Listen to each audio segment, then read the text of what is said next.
Hello, everyone. Welcome to Sleeping Night, where darkness hides incredible stories. Today, we'll dive into a world of mysteries, adventures, and unexpected twists. Get ready for a story that will keep you on edge from beginning to end. If you enjoy the story, make sure to subscribe and give a like. Silent dawn of Brother Aldwin. In the blue darkness before. In the blue darkness before dawn, Brother Aldwin opened his eyes to silence. The same silence that had greeted him yesterday and would greet him tomorrow. The stone beneath his pallet remained cold and unyielding, a constant companion through the changing seasons. He lay still for a moment, watching his breath form small clouds in the winter air, suspended between sleep and wakefulness. The monastery of St. Columba's had stood on this wind-swept hilltop for 3 centuries, its walls darkened by countless rains, its stones smoothed by the prayers of generations of monks. Brother Aldwin had called it home for 23 years, more than half his life now. The rhythms of its days had worn grooves in his soul as surely as the knees of supplicants had worn hollows in the chapel's stone steps. He rose without haste, his joints creaking in protest. The rough wool of his habit scratched against his skin as he pulled it over his head. No need for candles yet. His hands knew the contours of his small cell intimately. The wooden peg where his belt hung, the small table with its water pitcher, the single shelf containing his few possessions. A prayer book, a wooden spoon he had carved himself, and a small pot of ink. The bells had not yet rung for matins, but Aldwin preferred these quiet moments before the day properly began. He splashed water on his face, the shock of cold bringing his senses to full alertness. The water tasted of minerals from the deep well beneath the monastery, a flavor so familiar he no longer noticed it. In the corridor outside, the stone floor chilled his bare feet. A faint glow appeared ahead. Brother Matthias, with his lantern, making his way toward the bell tower. They nodded to each other without speaking. Words were precious in St. Columba's, not to be wasted on mere acknowledgments when a gesture would suffice. The chapel stood at the heart of the monastery, its sturdy walls promising permanence in an impermanent world. Aldwin slipped inside, finding his usual place in the choir stalls. The darkness here felt different, not empty but expectant, as if the prayers of centuries hovered in the air, waiting to be joined by new voices.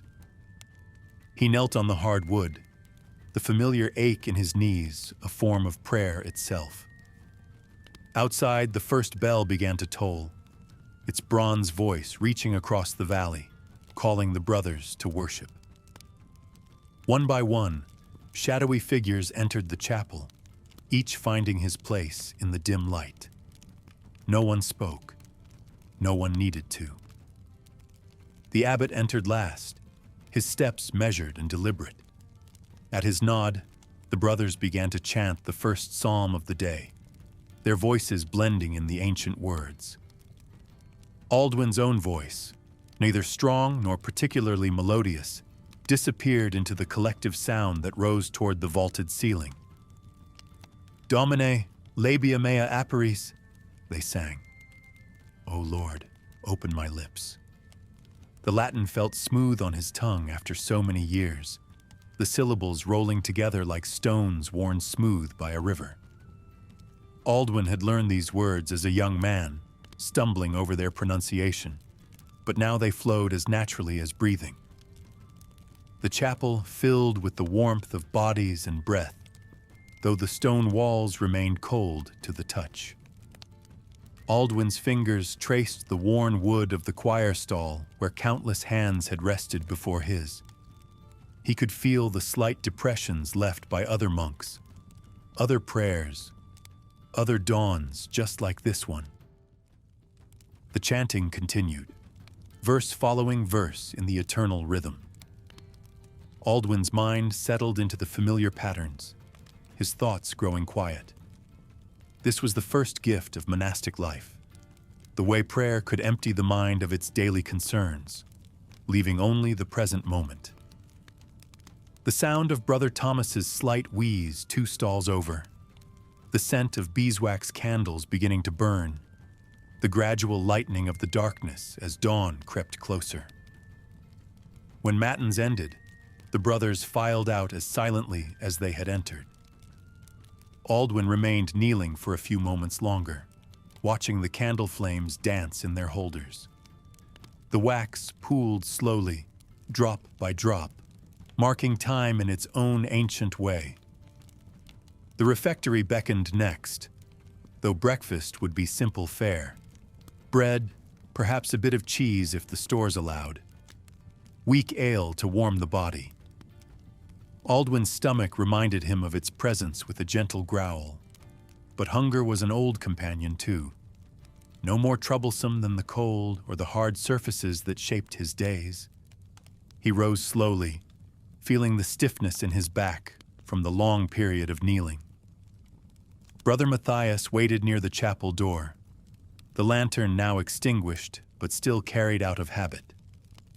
They walked together toward the refectory, their sandals making soft whispers against the stone floor.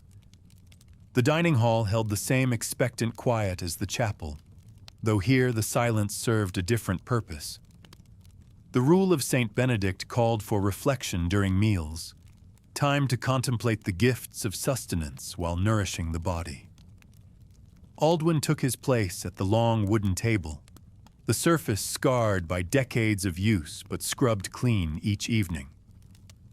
Brother Francis, the reader for the week, stood at the lectern with a copy of Augustine's Confessions. His clear voice began to fill the space as the other brothers served the simple meal. Aldwin listened with half his attention while breaking his bread into careful pieces. He had heard these passages many times before, but familiarity bred contemplation rather than boredom. Each reading revealed new layers, like examining a familiar stone and discovering patterns previously unseen. The bread tasted of the monastery's own grain, ground by Brother Paul in the mill house by the stream. Aldwin could detect the slight nuttiness that spoke of good harvest, stored carefully through the winter months. The cheese carried the tang of the monastery's goats, each animal tended with the same careful attention the brothers gave their prayers. Aldwin chewed slowly, letting each morsel dissolve fully before taking the next bite. Augustine's words washed over him like water over stones. You have made us for yourself, O Lord, and our hearts are restless until they rest in you. He had memorized this passage years ago, but hearing it spoken aloud while breaking his fast gave the familiar words new weight. The ale warmed his throat as it went down. Brother Edmund had brewed this batch in late autumn, and Aldwin could taste the patience in it, the careful waiting as the grains transformed into something nourishing. Everything in the monastery carried this same quality of deliberate time, of processes allowed to unfold at their natural pace.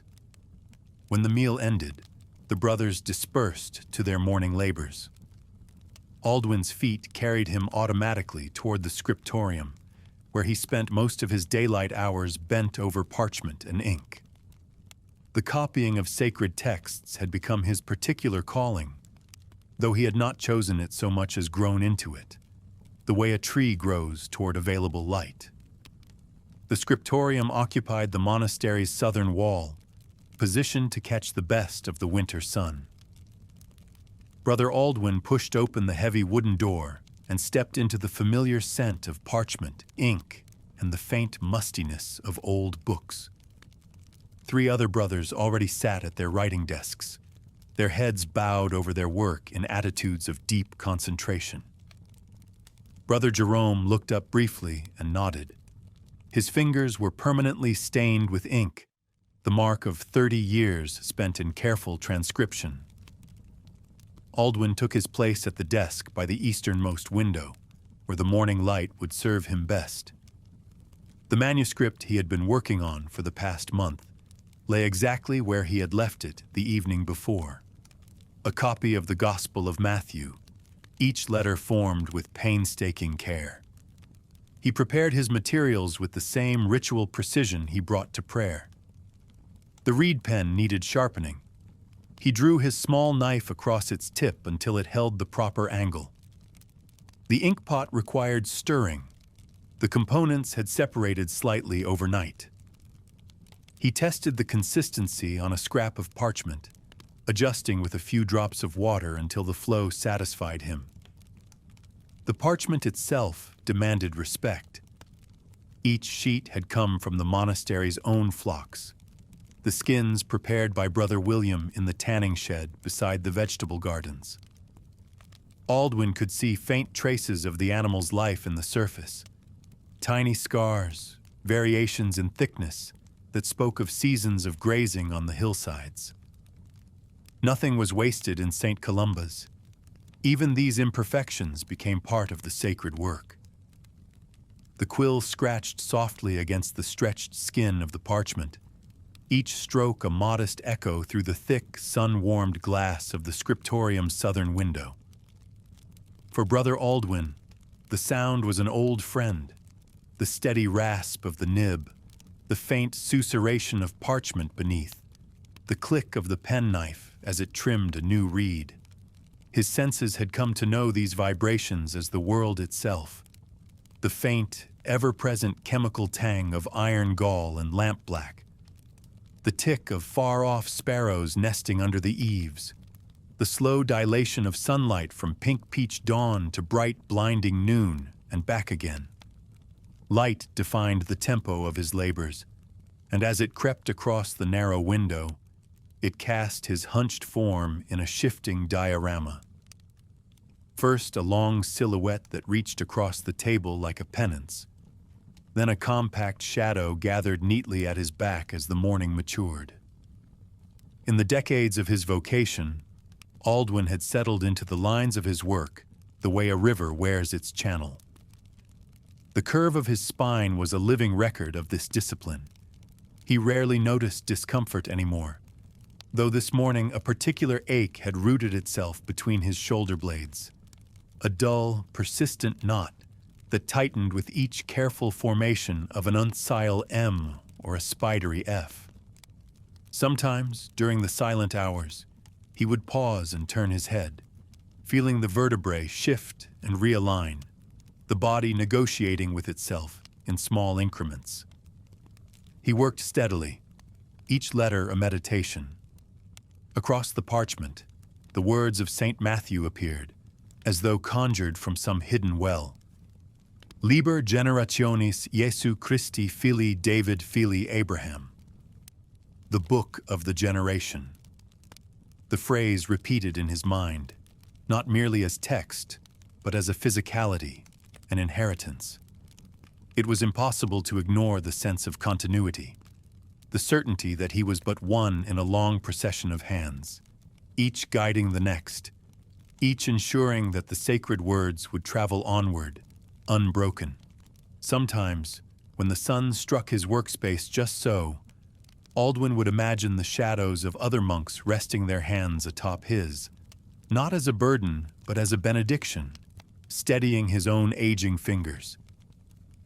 He saw them, or their memory, in the ghostly fingerprints smudged along the margins of old codices, in the marginalia where a previous scribe had hesitated, corrected, or quietly doubted. He liked to believe the work was a kind of prayer, not only in content, but in form. The attention paid to each line, the patience required, the humility of knowing that most would never know the identity of the copyist. The text itself was the author, the hand merely a conduit. The monotony was a comfort, shelter from the more unpredictable demands of monastic life. Aldwin had come to the scriptorium as a novice, the ink barely dry on his tonsure, and found in the labor of copying a form of transcendence. It required so little of the world, no audience, no applause, yet so much of the self. He had not imagined, then, how quickly he would become part of the furniture, how the grooves worn into the edge of his desk would one day fit the shape of his own arms so precisely. The hour advanced. Outside, the day unfurled, the distant bleat of goats from the hillside, the clatter of buckets from the well, the early song of larks, bright and insistent, and once a faint peal of laughter from the vegetable gardens, a sound that always startled him, as though joy were a rare, wild animal that might be frightened off if acknowledged too directly. It was nearly midday when the scriptorium changed. There was, at first, only a shift in the air, a draft, or perhaps a subtle pressure, as if the atmosphere itself had thickened. Aldwin continued his work, but with the next line he sensed a presence behind him. Not the imagined ghosts of former scribes, but something more immediate, more insistent. He finished the word at hand, lifted his pen, and turned. Abbot Thomas stood in the threshold, framed by the darkness of the adjoining hallway. His figure was tall, angular, perhaps even gaunt.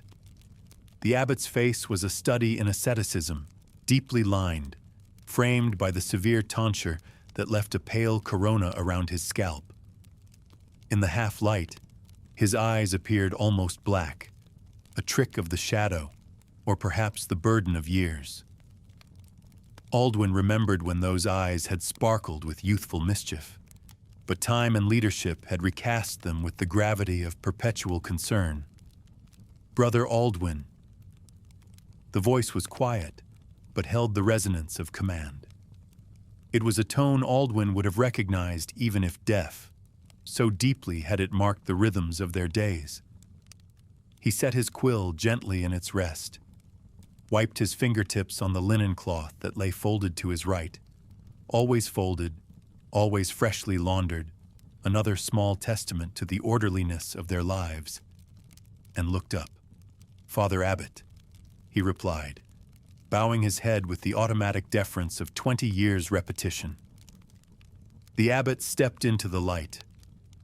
Aldwin noted, not for the first time, how the man's robes seemed to hang from his body as if reluctantly, too much fabric for too little frame. He wondered whether the abbot ate less than the rest by intention, or whether the cares of office hollowed him from within. "I require your assistance," the abbot said. "In the account chamber. There is a matter that needs your eye." Aldwin nodded and rose, pressing a hand against his back as he did so, as if excusing the slowness of his movement. From across the room, Brother Jerome looked up, his fingers stained indelibly with ink, and watched them go. There was sympathy in the glance, a camaraderie born of shared labor and the knowledge that to be summoned by the abbot, especially during working hours, was rarely a cause for celebration. Aldwin offered him a faint smile, then followed Thomas through the corridor. The transition from scriptorium to hallway was always abrupt. The sudden drop in temperature, the echo of footsteps off the bare stone, the lingering sense of old wax and ancient dust. The walls were adorned with nothing but the simplest of crucifixes, the occasional faded tapestry, more often just the plainness of their own masonry. Shadows pooled in the corners, and Aldwin found himself counting them, as if to reassure himself that nothing new had gathered there in the night. He kept a respectful pace behind the abbot, observing how the older man's stride never faltered, not even on the uneven flagstones near the chapter house. It was a small point of pride for the abbot, Aldwin knew, to appear unbowed despite the years. Sometimes, in moments of private candor, Thomas would joke that he hoped to reach heaven before his knees gave out entirely. They passed through a pair of heavy oak doors, iron-banded and scarred by generations of use, and entered the small, windowless chamber where the monastery's records were kept. The chill here was deeper, and Aldwin felt it settle in his bones. The air was thick with the smell of vellum, dried ink, and the faint undercurrent of rodent, a fact that had been the subject of several stern lectures from Brother Felix, whose war with the mice was both legendary and ongoing. In the center of the room stood a massive table, its surface dominated by ledgers, scrolls, and a battered wooden abacus whose beads shone with the oil of 1,000 hands. The walls were lined with shelves, each packed to overflowing with records. Harvest tallies, inventories, lists of benefactors, letters of debt and credit, and the odd document of excommunication or confession. It was a physical archive of the monastery's existence, every parchment a witness to some past moment of uncertainty, decision, or grace. The abbot gestured toward a stool. Aldwin took it, folding his hands in his lap as Thomas moved to the far side of the table and began to sort through the ledgers, his fingers surprisingly nimble as they flipped the stiff pages. For a moment, neither spoke. The only sounds were the muted thuds of parchment, the faint ticking of the abacus as it was nudged aside, and somewhere in the walls, the furtive scurry of a mouse. Finally, the abbot selected a thick ledger bound in brown leather and set it between them. He opened it to a page near the middle, where neat columns of numbers and small notations in the margins recorded the progress of the monastery's grain stores, wine cellar, and winter larder. "I fear," the abbot began, "that we may be facing a season of great want." Aldwin scanned the page. He had assisted with the accounts in years past and recognized the script. Brother Paul's, rounded and precise, every entry carefully dated. It took only a moment to see the pattern. Since the first frost, the outflow of grain had steadily outpaced its replenishment. The wine, too, was vanishing at an unusual rate, and the cheese stores, once flush, now showed a troubling deficit. "We are short by nearly a quarter," Aldwin said, tracing the column with a fingertip. "If we ration carefully, it might last until the spring wheat is sown, but only if the weather is kind," said Thomas, finishing the thought, "and only if no further mouths appear at our door." He found his place in the text and began to write. "Liber generationis Jesu Christi fili David fili Abraham." The book of the generation of Jesus Christ, the son of David, the son of Abraham. Each letter required its own small meditation. The quill scratched softly against the parchment, a sound as familiar to Aldwin as his own breathing. The morning light strengthened gradually, casting his shadow across the page in a slow-moving sundial. His back curved naturally into the position he had maintained for thousands of hours over the years, a slight ache beginning between his shoulder blades, the scriptorium's daily tithe exacted from his aging body. The repetition of words brought a familiar peace. Each letter connected him to the countless monks who had performed this same task throughout the centuries, an unbroken chain of devotion stretching back to the first followers who had committed the sacred words to writing. Sometimes Aldwin imagined he could feel their presence around him, guiding his hand as he guided the hands of those who would come after. "Brother Aldwin," the abbot's voice, soft but unmistakable, broke his concentration. Aldwin carefully finished the letter he was forming before looking up. Abbot Thomas stood in the doorway, his tall frame silhouetted against the corridor's dimness. The deep lines in his face had deepened further over the winter months, the burden of leadership etching itself into his features. "Father Abbot." Aldwin set his quill in its rest. "I require your assistance with the accounts." Aldwin nodded, wiping his ink-stained fingers on the cloth beside his desk. The monastery's accounts were not his preferred task, but all brothers served as needed. He followed the abbot through the corridor, their footsteps falling into the same rhythm as they walked toward the small chamber where the monastery's records were kept. The account room smelled of dust and old parchment, with a hint of the mice that occasionally found their way inside, despite Brother Felix's vigilant cat. A single window provided limited light, and Abbot Thomas lit a small oil lamp that cast dancing shadows across the shelves of bound records. "The grain stores," the abbot said, pulling down a leather-bound ledger. "I fear we may face shortage before spring planting." Aldwin settled onto the wooden stool, his fingers automatically finding the ribbon marker in the ledger. The columns of careful notation told the monastery's story in a different language than the scriptures he copied. A history of harvests, donations, purchases, and distributions. Each entry represented meals eaten, candles burned, roofs repaired. Last harvest was smaller than the year before, Aldwin observed, running his finger down the columns of figures. "And we've taken in 3 new novices since Michaelmas." The abbot nodded, his breath making the lamp flame waver slightly. "The question becomes whether to reduce our daily portions now or hope for mild weather that allows early planting." They worked together in companionable silence, calculating and recalculating, weighing the monastery's needs against its resources. This too was prayer in its own way, the careful stewardship of what God had provided, ensuring that the community Coulson's in the animal's life, where it had grazed on summer grass or pressed against thorny hedgerows. He ran his fingertips over the surface, feeling its subtle texture before beginning his work. The first letter required gold leaf, a touch of glory to honor the sacred words. Aldwin worked with practiced patience, applying the adhesive with a fine brush, waiting for it to reach the perfect tackiness, then laying the gossamer thin sheet of gold with his breath held.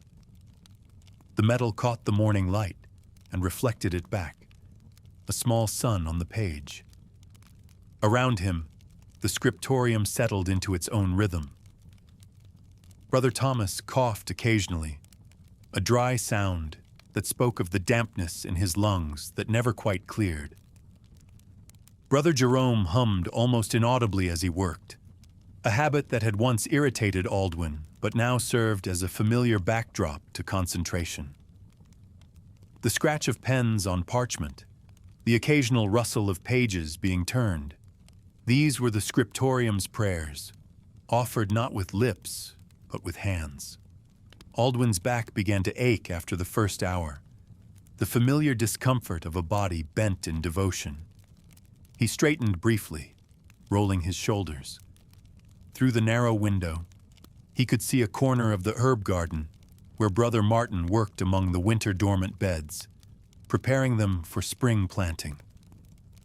The monk's breath formed clouds in the cold air as he turned the soil with a wooden spade.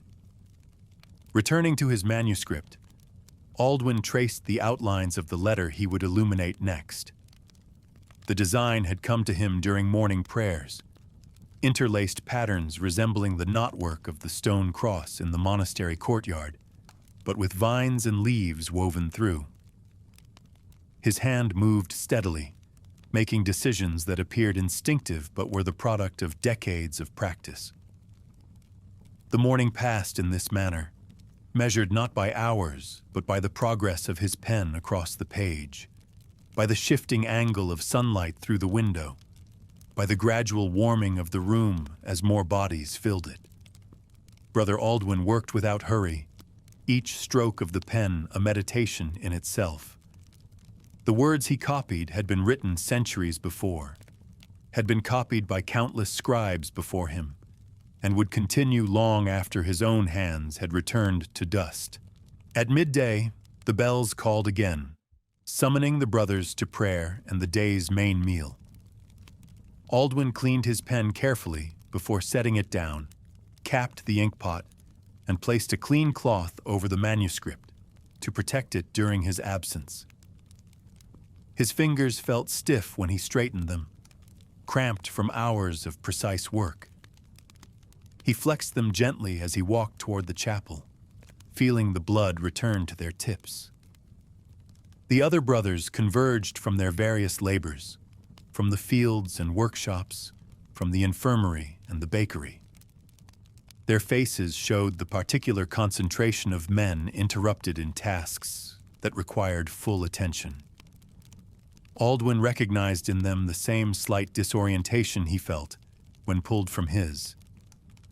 As the morning light finally reached the cloister, Brother Martin made his way to the scriptorium. The air inside was cool, filled with the faint smell of parchment and ink. Candles flickered, casting golden circles of light on the wooden desks. Each monk sat in silence, bent carefully over a manuscript. The only sound was the gentle scratching of quills. As the pale morning light crept into the cloister, Brother Martin moved through the arched corridors with hesitant purpose. His sandals whispered on the flagstones, as if each step were a confession. The hush pressed on him, and though his cloak billowed behind him, he felt trapped beneath its folds. Dawn in the abbey was meant to be balm and blessing, but today, every golden slant of sun through the narrow windows struck him like a question he could not answer. Inside the scriptorium, the air was cool, dry, and sharp with the scent of parchment and ink. Candles glowed in neat rows, their trimmed wicks promising no flicker of doubt. Yet in that ordered light, Martin's heart felt unsettled. What if a single tremor of his hand wrought a wound as grievous as a blade? Around him, the other monks bent over their pages, Brother Guy's stooped form a testament to devotion. Brother Gilbert's dreamy tilt of head, a reminder that art and error were inseparable. Each scrape of quill against vellum sounded to Martin like the groan of his own unease. He settled onto his stool, heart pounding as he unwrapped the battered folio of the Psalter. His fingers trembled as they touched the parchment, and for a moment he pictured the sheep whose hide now formed his work surface. He saw the animal's wool matted with rain, its gentle eyes turned toward him, an innocent life sacrificed to sacred labor. Shame pricked his conscience. The beast would outlive him, and in that undeniable fact, he sensed a challenge to his faith. Martin dipped his pen in the inkpot, steeling himself. The first strokes were deliberate, monumental, miserere mei, Deus. The Latin felt slippery on his tongue, as though the words themselves were bargaining for his soul. He measured each letter against the margin, counted the spaces with trembling accuracy, fearing that a single lapse would mar not only the manuscript, but his own salvation. To err was human, but in this chamber even humanity seemed a betrayal. A distant bell tolled, its note thin and unyielding.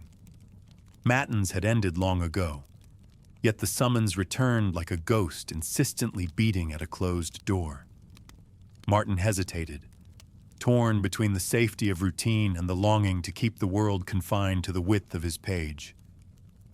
He marked his place with a small slip of wood, shame and relief mingling in his chest, and closed his eyes against the murmur of prayer drifting from the chapel.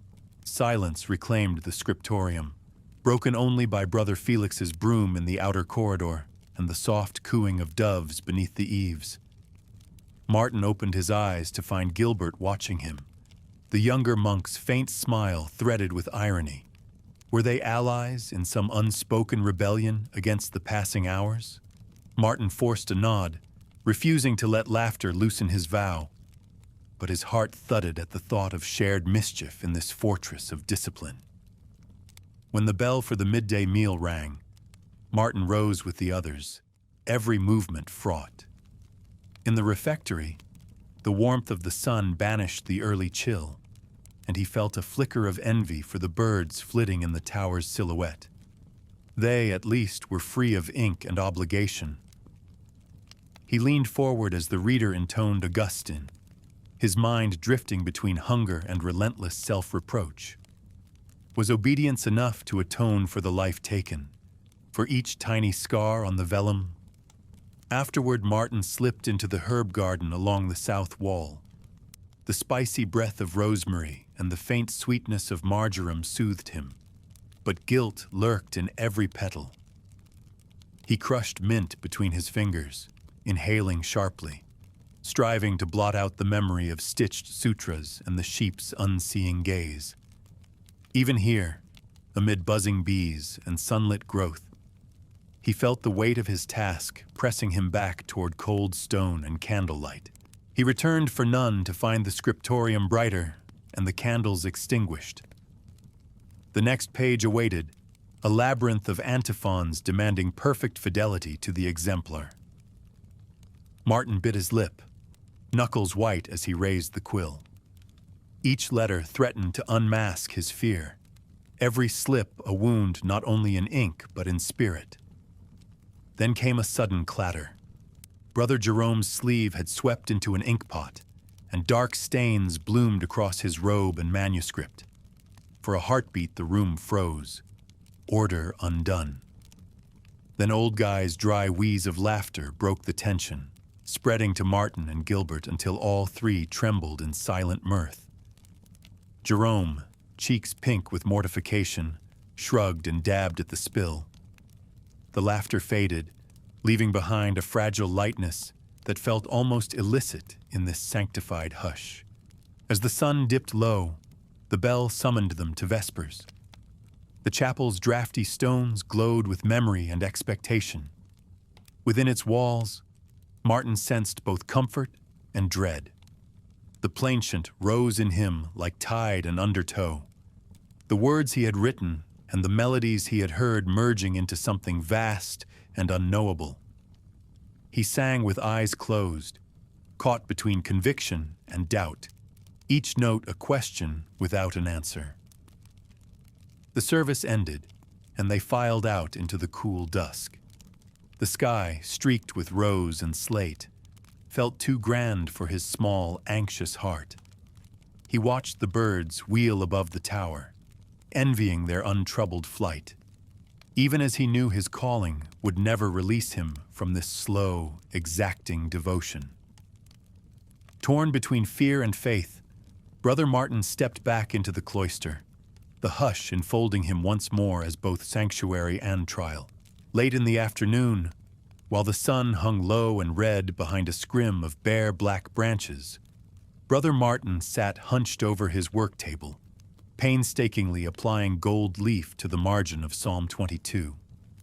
The delicate flakes clung to his fingers and scattered onto the vellum like dust motes suspended in honey. He held his breath as he pressed the tiny leaves into the sticky gesso, coaxing them to settle into the intricate scrollwork he had spent the better part of 3 days outlining. Outside, the hush of approaching dusk crept through the walls, thickening the silence in the scriptorium until every scratch of quill seemed to echo. It was then that the gate bell tolled, a deep, reverberant sound that cut through the quiet like a blade. Martin's hand jerked, the quill splaying a brief spatter of ink across the page. He winced at the blemish, but worse than the marred margin was the cold shiver of anticipation that ran through him.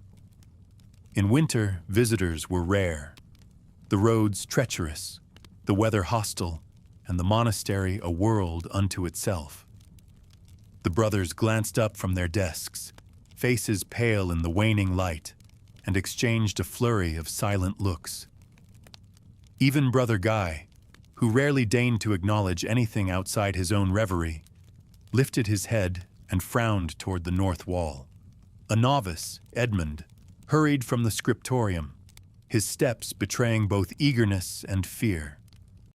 Martin watched the younger monk's back as it receded, a thin, hunched silhouette barely more than a shadow. The silence that followed was even heavier, every brother acutely aware of the breach in routine. Martin tried to return his attention to the gold leaf, but his mind wandered.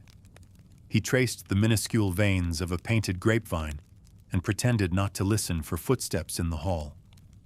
When at last they came, they were accompanied by the low murmur of voices and the shuffling tread of more than one pair of feet. The door to the scriptorium opened, and the porter entered with a stranger in tow. The man was not tall, but the bent stoop of his shoulders made him seem diminished, as though he carried invisible weights strapped across his back. A heavy wool cloak draped his frame, the color indeterminate beneath a crust of dried mud and road salt. His boots were sodden and ill-fitting, the laces ragged. His face, when he drew back the cowl, was lined deeply and unevenly, as if time had carved rivers through the skin. A gray stubble haloed his jaw. In his right hand, he gripped a staff so tightly that the knuckles shone yellow-white. The monks watched as he paused just inside the threshold, blinking as if the candlelight pained him. The porter gestured him onward, but the man stood motionless, drawing slow, deliberate breaths. Only when the abbot entered, his measured authority filling the room, did the stranger incline his head and shuffle forward. Martin, ever the observer, could not help but catalogue the details.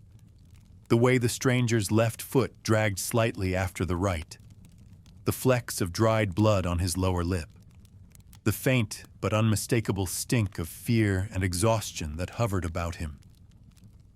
But what struck Martin most were the stranger's hands, not the scars or calluses which bespoke years of toil, but the shape of the palms themselves.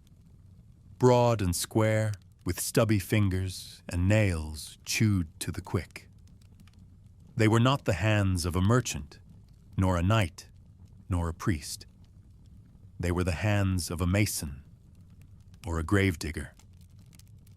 Following the rule of hospitality, the abbot welcomed the traveler in low, sonorous Latin, which the man answered with battered but serviceable speech. The exchange was brief. Martin caught only fragments. Sanctuary, ill fortune, road, gratitude. Then the abbot nodded to Martin and sent him to the kitchen for food and drink.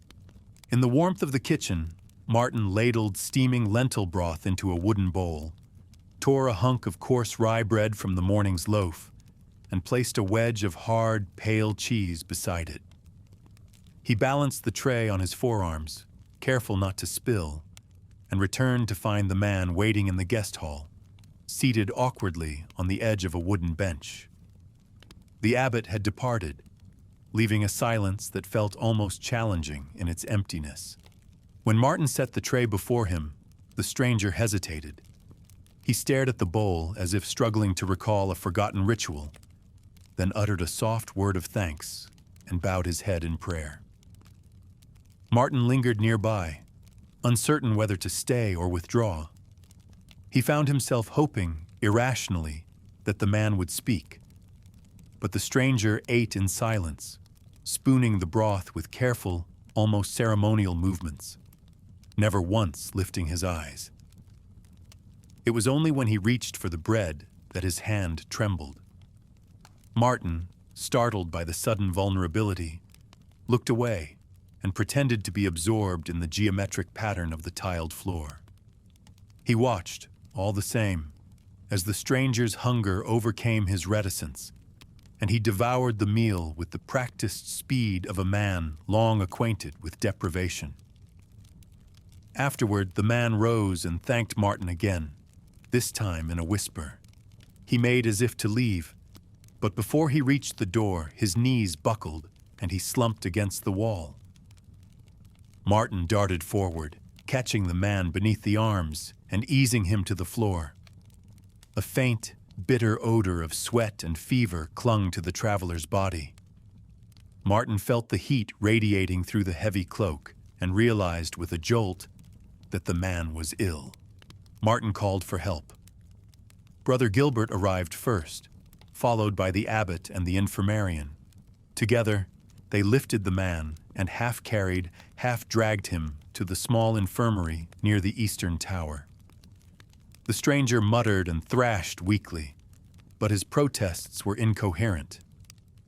The infirmarian, a gaunt old monk named Peter, administered a draught of poppy tea and began to strip away the stiff layers of cloak and tunic. Beneath, the man's chest was bandaged with filthy linen, and dried blood had seeped through in several places. The abbot examined the wounds with grave attention, then turned to Martin. "You will watch him," he said. "He is not to be left alone." The abbot's gaze was sharp, and Martin sensed a warning beneath the words. Trust, but remain vigilant. He nodded, and as the others retreated, Martin settled on a stool beside the makeshift cot. Through the night, Martin kept vigil. He watched the stranger's restless sleep, the feverish twitching of his eyelids, the murmured fragments of dream language that spilled into the air. Once, the man's hand reached out, clutching at the empty space beside him, and Martin caught it gently, holding the fingers until the grip relaxed. He wondered what roads or memories haunted the traveler's mind, what loss or longing drove him through winter's teeth to this lonely refuge. At dawn, the bells for lauds sounded. Martin rose stiffly, stretching the ache from his muscles. The traveler slept on, his face turned toward the thin light creeping in through the oiled parchment window. For the first time, Martin noticed the tattoo, a faintly inked sigil just below the man's left collarbone. He leaned closer, trying to decipher the symbol, but the lines blurred together and defied interpretation. Martin left the infirmary and joined the other monks in the chapel, his thoughts heavy with the mystery of the stranger. The chanting of lauds filled the nave, rising and falling in familiar tides, but Martin found himself listening for a different music. The hidden song of the world beyond the cloister, a song carried on muddy boots and fevered breath, sung by those who had no choice but to seek sanctuary. After the service, Martin lingered near the guest house, watching the pale sun climb above the frost-bitten trees. The monastery pulsed with its usual rhythm, the scrape of spades in the garden, the clang of bread tins in the bakery, the distant click of Brother Guy's abacus. But beneath it all, a hush of anticipation vibrated like a held breath. Brother Martin returned to the infirmary, bringing a cup of watered ale and a fresh cloth for the traveler's brow. The man was awake, his eyes clouded but lucid. He looked at Martin and managed a thin smile. "Thank you," he said, his voice rough as gravel. Martin hesitated, then asked, "What brought you here, friend?" The stranger looked past him, toward the window and the cold sky beyond. He was silent for a long time. "Hiding," he said at last, so softly that Martin could barely hear it. "Running from men worse than wolves." Martin nodded, accepting the answer without question. He offered the cup, and the man drank greedily, then lay back, exhaling a shudder of relief. That day, the news of the traveler's arrival rippled through the monastery. The older brothers treated the event with wary resignation, a reminder that the world was never truly shut out, no matter how thick the walls or strict the rule. The younger monks, including Edmund, found in it a source of secret excitement, as if the universe had dropped a mystery at their doorstep. Even Brother Guy, feigning indifference, was seen lingering near the infirmary door. That evening, after Compline, the monastery seemed to have retreated into itself, the warmth of prayer and lamps replaced by a chill that clung to stone and bone alike. The great cloister, circled in moonlight, was transformed. What by day appeared plain and serviceable now shimmered in strange relief. pillars casting elongated shadows across the flagstones, the arches rendered spectral by pale lunar haze. Martin moved through the corridors as if through a waking dream, his steps muffled and careful, mindful of every echo. In the hush between the night offices, the cloister was a world suspended, the silence unbroken but for the occasional groan from ancient timbers or the distant, uncertain call of a night bird. The infirmary, tucked in the lee of the east tower, felt even colder than the cloister. Martin entered, arms folded tight about his middle, expecting to find the stranger asleep or lost to fever. Instead, the traveler was awake, propped awkwardly against a bolster, his eyes wide and reflective, the irises so pale they seemed almost silver in the lamplight. He stared upward, unmoving, his attention fixed on a knot in the wainscoting above his head, as though it disguised an eye watching from some other world. Martin hovered, uncertain whether to speak or retreat. He busied himself at the hearth, stirring the embers and adding a split length of apple wood to coax out a little more heat. The traveler did not acknowledge him, nor the renewed orange glow that stoked the room's shadows. Martin recalled the abbot's words, "He is not to be left alone," and resolved to honor them, even if the company went unremarked. Minutes passed. The only sound was the brittle crackle of bark and the occasional wet rasp of the traveler's breathing. Martin found himself studying the man's face, mapping the geography of pain and exhaustion etched there. A sharp line of sweat traced the hairline. The lips were dry and cracked, the mouth working invisible syllables. Was he praying? Cursing? Or simply lost in the fevered labyrinth of his own mind? At length, the man stirred. He dragged his gaze away from the ceiling and fixed it on Martin, who started at the intensity of the stare. Something in the traveler's look, not fear, not despair, but a determined and almost desperate urgency, made Martin's heart quicken.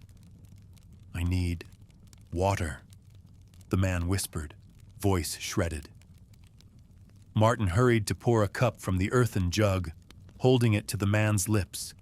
The traveler drank greedily, then fell back onto the pillow, gasping as if the simple act had cost him dearly. For a long moment, the two were silent, motionless, but for the rise and fall of the sick man's chest. Then, without warning, the traveler reached his left hand, the one less crippled by exhaustion, beneath the nest of blankets, and produced a small leather pouch. It was no longer than Martin's thumb, stained dark from years of sweat and use, the drawstring a triple knot of knotted flax. He held it out, cradled in his palm. For an instant, Martin hesitated, sensing the gravity of the moment, then accepted the pouch.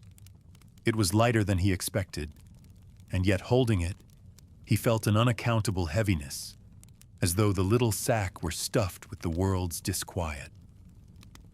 "Keep this," the man said, lips trembling.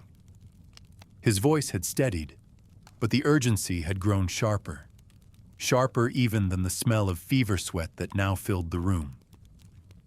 "Don't let them find it. If they do, all is lost." Martin looked at the pouch, then at the man. "Who?" he ventured, barely more than a whisper. The traveler shook his head, slow and deliberate. "You're safe here. For now. But men will come. Looking." The words were cryptic and terrifying in equal measure, and Martin did not know what to ask next, what to believe. But before he could form another question, the man's eyes rolled back and he slumped sideways, drained utterly by the effort. Martin rushed forward, checking for breath, for a pulse. Still alive, but spent, the stranger now seemed impossibly fragile, as if a breeze might scatter him to the corners of the earth. Martin placed the pouch inside the sleeve of his habit, pressing it against his forearm as if it were a relic of unspeakable power. It had a strange warmth to it, or perhaps that was only the heat of his own mounting anxiety. He sat by the bedside, rigid with responsibility, listening to the fitful wheeze of the man's sleep, and for the first time since entering the order, felt himself standing at the very edge of what he knew to be safe and true. He remained there until the bells for matins sounded, low and funereal in the night. Only then did he rise and slip out into the corridor, every sense alert. He thought he heard footsteps behind him, quick and furtive, but when he turned, there was nothing. Only the lengthening shadow of his own fear cast over cold flagstones. Back in his cell, Martin unfastened the sleeve and examined the pouch by candlelight. The knots were old and stiff, the leather slick in places where countless fingers had rubbed it smooth.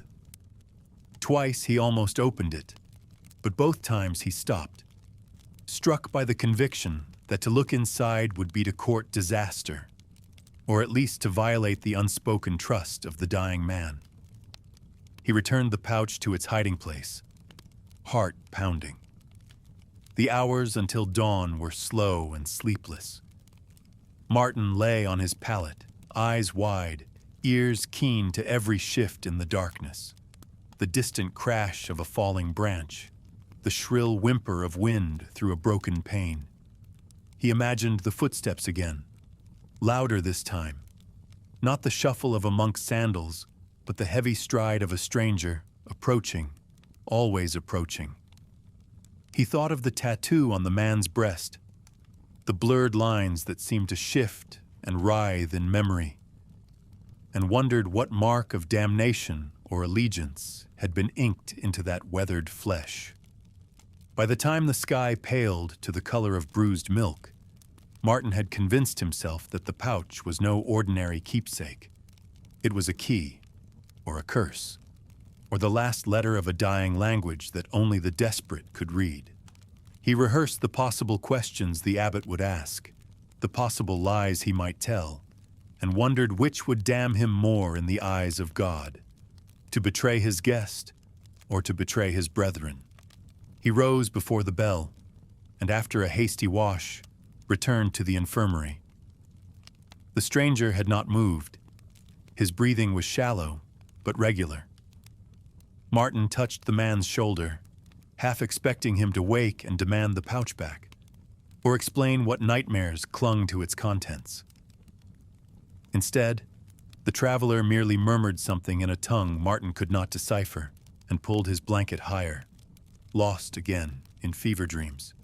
Martin left the room, the pouch pressed against his ribs, every beat of his heart a reminder of the charge he had accepted. He thought of the words the traveler had spoken. If they find it, all is lost.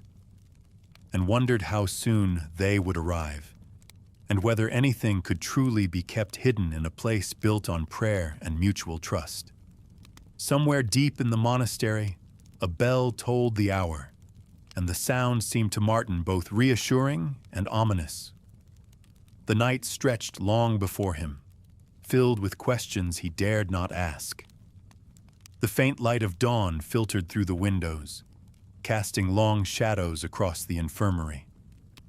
Martin's steps echoed in the silent room as he approached the cot, his heart heavy with the weight of the pouch hidden in his arm.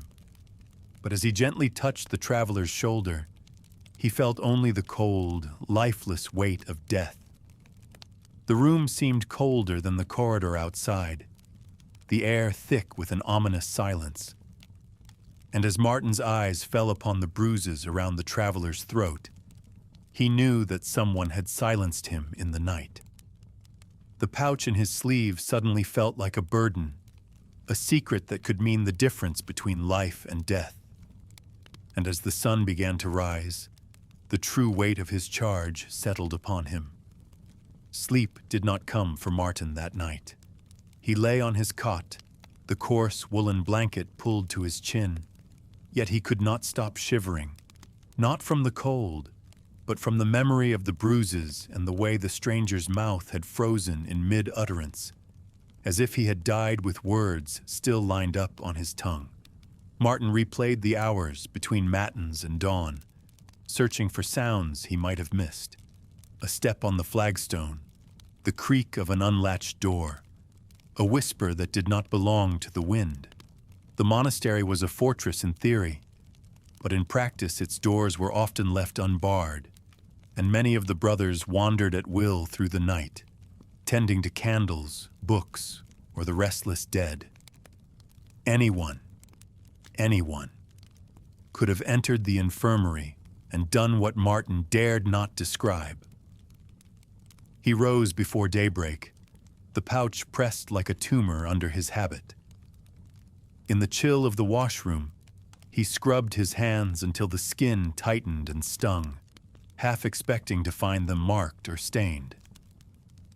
The memory of holding the pouch was so vivid that he checked, twice, to make sure he still possessed it. He moved it to a hidden pocket in his scapular, then to the lining of his sleeve, then back again, unable to settle on a place that felt sufficiently safe.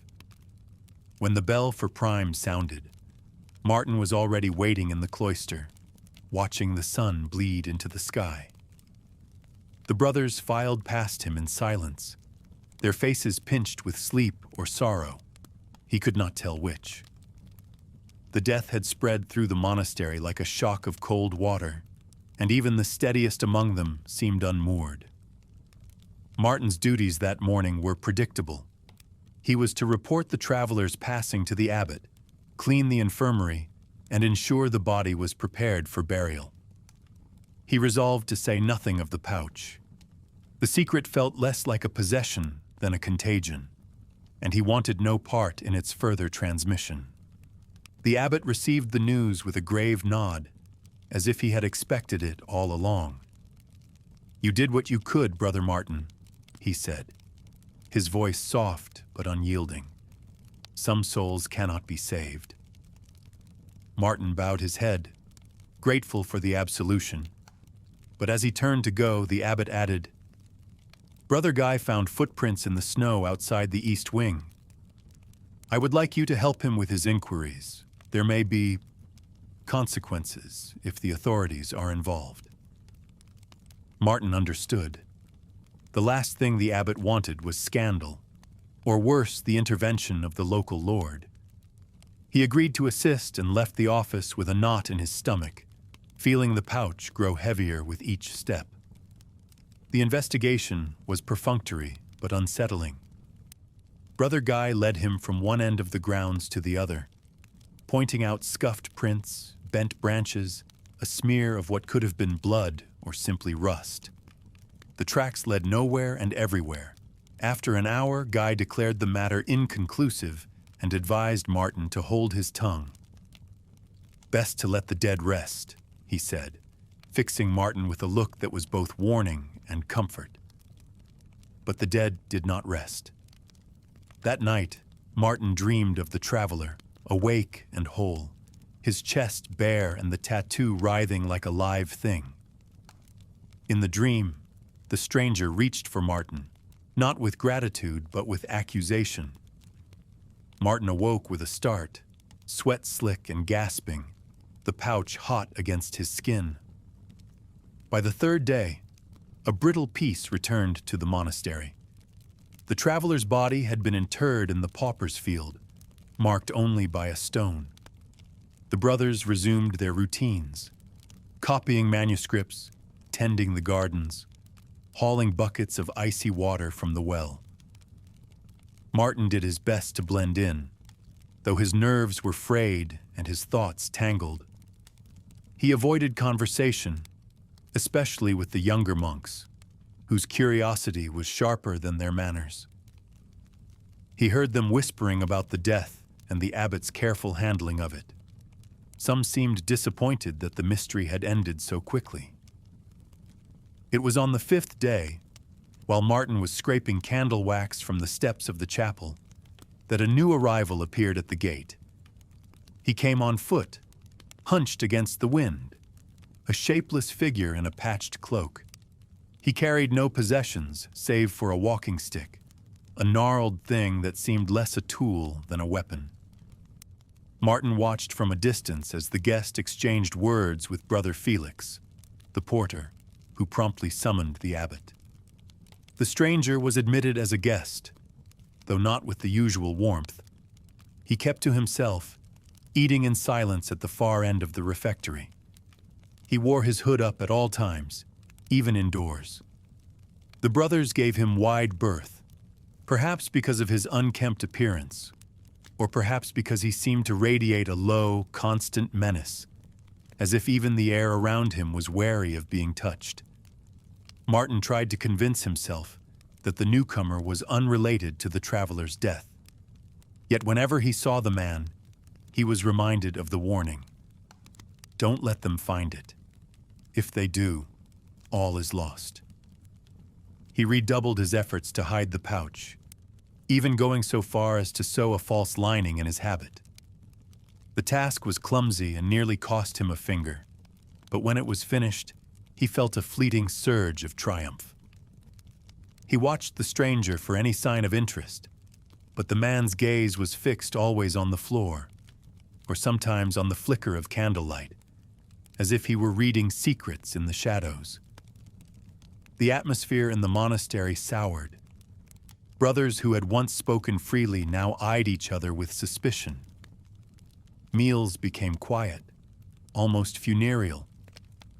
The abbot redoubled the prayers for protection, and incense was burned so often in the chapel that Martin's nostrils ached with it. Even Brother Guy, whose tongue was usually as sharp as a hawk's beak, spoke only in mutters. Martin began to unravel. He dreamed constantly, and the dreams grew more vivid, more invasive. Sometimes he saw the traveler, alive, demanding the return of the pouch. Other times he dreamt of the stranger at the gate, his face shrouded but his eyes burning like coals. Once, he awoke with the taste of ash on his tongue and the certainty that something terrible was about to happen. It did. It started with the animals. The monastery kept a small flock of sheep and a few chickens, all tended by the novices. One morning, Martin found their bodies strewn across the yard, throats torn open, blood pooled black in the frost. The abbot declared it the work of wolves, but Martin was not so sure. No paw prints, no sign of struggle, only death, efficient and silent. Then, late one night, the stranger vanished from his guest cell. The next morning, Brother Felix was found in the cloister, his head split open against the flagstones. The abbot called for a day of prayer and fasting, but panic had already set in. Brothers walked in pairs, doors were barred, and for the first time in its memory, the monastery felt like a place under siege. Martin waited for the stranger to come for him, but days passed and nothing happened. He began to wonder if the man had ever been real at all, or just a figment conjured by guilt and lack of sleep. The pouch was colder now, its warmth replaced by a chill that seeped through cloth and skin. Sometimes, when he held it, he thought he could hear faint voices, like the distant ringing of a bell through fog. At last, on a night blacker than any before, Martin lay awake, watching the moon stretch thin shadows across the walls of his cell. He heard footsteps in the corridor, slow but purposeful. He pressed himself against the wall and listened, every muscle taut. The door creaked open. The stranger entered, closing the door behind him with a click.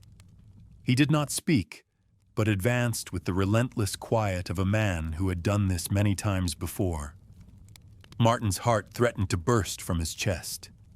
He fumbled for something, anything, to defend himself, but there was nothing at hand. The stranger stopped an arm's length away and extended his hand, palm up. His hood fell back, revealing a face more scar than flesh, eyes rimmed in red. He said nothing, but the message was clear. "Give me the pouch." Martin could not move. He remembered the traveler's words. If they find it, all is lost. He tried to speak, but his tongue stuck to the roof of his mouth. For a moment, neither of them moved. Then, with a speed that belied his age and injuries, the stranger lunged. They grappled, a brief and silent struggle. Martin's hands closed around the pouch, even as the stranger's fingers tightened around his throat. Spots danced in his vision. In desperation, Martin tore the pouch free from his habit and drove his thumb into the leather, splitting the seam and exposing its contents. Something primal detonated inside the cell, a flash, a violence of light. For a blinding instant, the night became day, magnesium white and hungry, burning every shadow to ash and sparing no corner for doubt. The walls, the ceiling, Martin's own hands, everything was bathed in it, scoured raw and naked, peeled back to bone and nerve. The stranger screamed, or tried to. The noise that tore from his throat was so vast and inhuman that at first Martin thought it was the stone itself, the voice of the monastery raised in agony. He staggered involuntarily as the stranger reeled backward, arms pinwheeling, clawing at his own face. The hood fell, exposing a ruin of skin and scars, but in the glare even that was reduced to smoldering wax and gristle. For a split second, Martin saw the man's eyes, red, round, ringed with a terror he had not imagined possible. And then the light grew a second heart. The pouch in Martin's hand pulsed, swelled, blazed with a heat so intense, it felt as if the skin of his palm fused to the leather. Something in Martin wanted to hold tight, to clutch the pouch against his chest and let it burn all the way through to the other side. But another, older instinct seized him. He screamed, a wordless animal sound, and flung the pouch away, sending it arcing through the glare to strike the floor at the stranger's feet. The impact split the seam wide. There was no clatter of coins, no tumble of relics or rings, only a sudden seething cloud of blackness. Ash and fire, embers fanged with orange light, poured out in a torrent, swirling around the stranger's legs, then rising, coiling, filling the little cell with a storm of impossible shapes.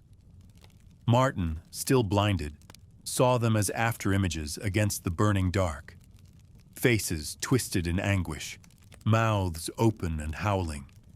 Hands that reached, grasped, clawed the air for purchase or vengeance or release. Amid the cyclone, something heavier fell with a dull clink. Through streaming eyes, Martin glimpsed a fragment of bone, no longer than a finger, but etched with lines that crawled and shimmered over its surface, as if alive. The fragment spun on the stone, then lay still, pulsing faintly in the strobe of the firestorm above. The stranger tried to scream again, but now the sound was different, smaller, more human. He fell to his knees, hands still covering his ruined face, and the ashes closed over him. For a moment, he was only a shadow within a greater shadow. Then the light collapsed, imploded, sucked all radiance and heat back into itself with a violence that rattled every rib in Martin's body. Silence. Darkness. A sudden, total absence of anything but the stench of burnt resin and the taste of blood and terror on the back of Martin's tongue. He collapsed, hard, the world reduced to a smear of blackness and pain. When he came to, or thought he did, he was on his hands and knees, scrabbling at the cold flagstones. The cell was full of smoke, dense and greasy, but through it he saw the stranger's body, or what was left of it. It had not fallen so much as folded in upon itself. The flesh was shriveled, blackened. The arms were drawn tight to the chest. The legs twisted beneath, as if trying to squeeze every last atom of warmth from the dying air. Where the face had been was a hollow, a socket ringed with shriveled lips, the teeth bared in a permanent snarl of loss. Even the scars had vanished, burned away by whatever force had passed through the room. Martin stared, unable to move, unable to pray, unable even to gag at the reek. In the sudden silence, his own pulse throbbed louder than the bells on feast day. The pouch, the thing at the heart of all this, was gone, burned to nothing. But on the floor beside the stranger's corpse lay the bone shard, immaculate amid the soot, its lines still writhing, still alive. He reached for it, compelled by a logic deeper than thought. The thing was cold, colder than the flagstones, and for a moment he feared it would fuse to his skin the way the pouch had. But it rested there, harmless as any relic, until he closed his fingers around it. Then a pressure built in his arm, a tingling that raced to his chest, up his neck, behind his eyes, as if the little bone were a key turning in a lock he had not known he possessed. He wanted to scream, or sob, or simply vanish. But the sound would not come. Instead, his vision sharpened, every detail in the cell cast in high relief. The way the smoke curled from the corpse, the exact angle of the moonlight through the slit of the window, the ancient sigils inscribed in the mortar above the door, marks he had never noticed before, but which now seemed to pulse with the same rhythm as the bone in his hand. He tried to stand, but his legs buckled. He knelt, hugging his arms to his chest, and rocked, trying to slow the ferocious beating of his heart. The dead stranger stared at him with empty sockets, daring him to look away. But Martin could not. He remembered the traveler. Don't let them find it. If they do, all is lost. Was this what he had meant? Was the thing in his hand a curse, a weapon, a relic stolen from the black heart of hell? Or was it something worse? Something that wanted to be found and used and set loose in the world? He did not know. He did not want to know. Outside the cell, the world had not noticed the calamity within. The bells had not rung, the lamps in the corridor guttered as before. But then Martin heard it. Running footsteps, the slap of sandals, shouts that echoed down the stone passageways. Someone, many someones, were running toward him. He forced himself to stand, still clutching the bone, and with trembling fingers hid it in the pocket sewn secret into the hem of his habit. The door burst open. Light from the corridor spilled in, blinding after the darkness of the cell.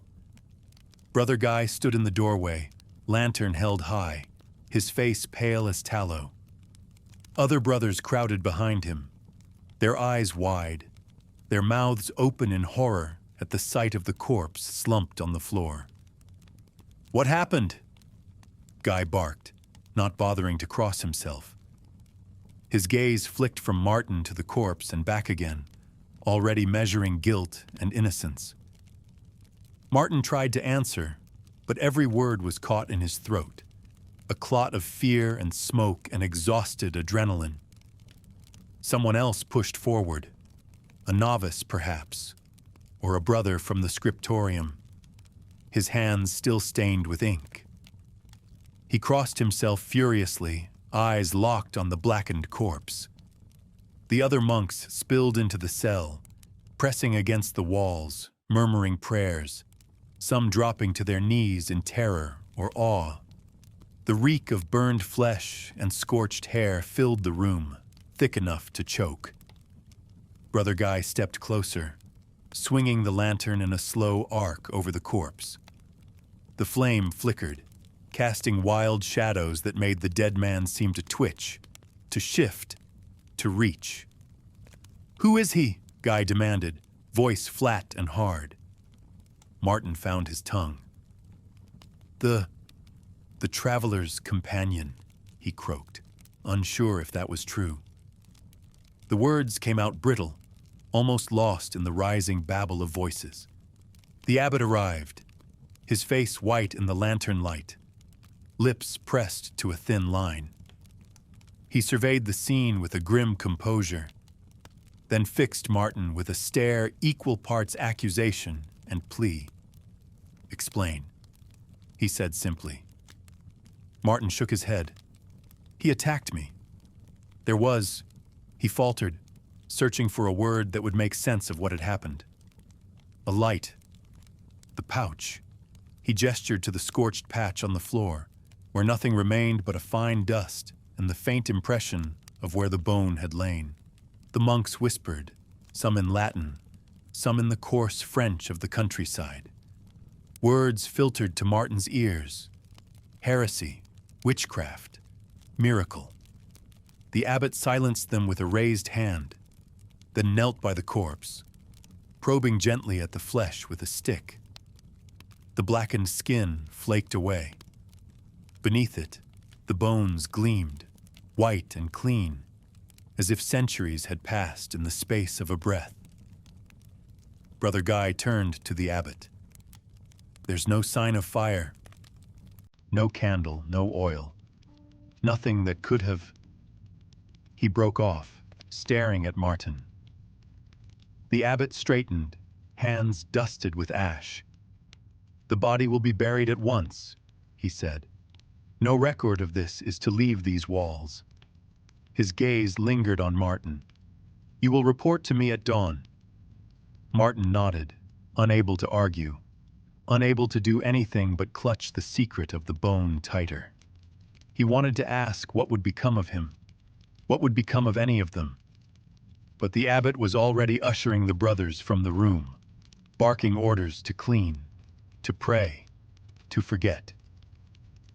In the confusion, Martin slipped away, unnoticed, back down the corridor, back to the little cell where his life had changed.